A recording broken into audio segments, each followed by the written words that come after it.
Hello বন্ধুরা, তোমরা সবাই কেমন আছো? আমি ভালোই আছি। আজকে আমি নিরামিষ পনির রান্না করবো। ভাজা হয়ে গেছে পনিরগুলো, আর এখানটা আমি আলুগুলো ভেজে নিয়েছি।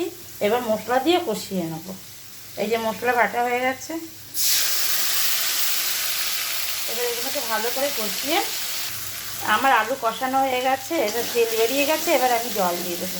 কারা কারা আজকে নিরামিষ খান আমাকে একটু কমেন্ট করে জানাবেন। শনিবার আজকে লাইকটা করে দেবেন, শেয়ার করে দেবেন, সাবস্ক্রাইব করে দেবেন। আর পনির তরকারি আমার খুব একটা ভালো লাগে না, আমার ছেলের খুব ভালো লাগে, তার জন্য করছি। আমি এবার জল দিয়ে দিচ্ছি। বেশি ঝোল করবো না, মাখা মাখা। ঝোলটা ফুটে গেছে, এবার আমি পনিরগুলো ছেড়ে দেবো, দিয়ে এবার ঢাকা দিয়ে রাখবো। গোটা গোটা কাঁচা লঙ্কা দিয়ে দেবো। গরম মশলাটা দিয়ে দিয়েছে, যে গরম মশলা বেটে রেখেছি আমি দিয়ে দিলাম, ওটা দেখালাম না। এবার নামিয়ে নেব। আমার নিরামিষ পনির তরকারি হয়ে গেছে। এই দেখুন নামিয়ে নিয়েছি। ভালো থাকবেন, সুস্থ থাকবেন। Tata, bye bye.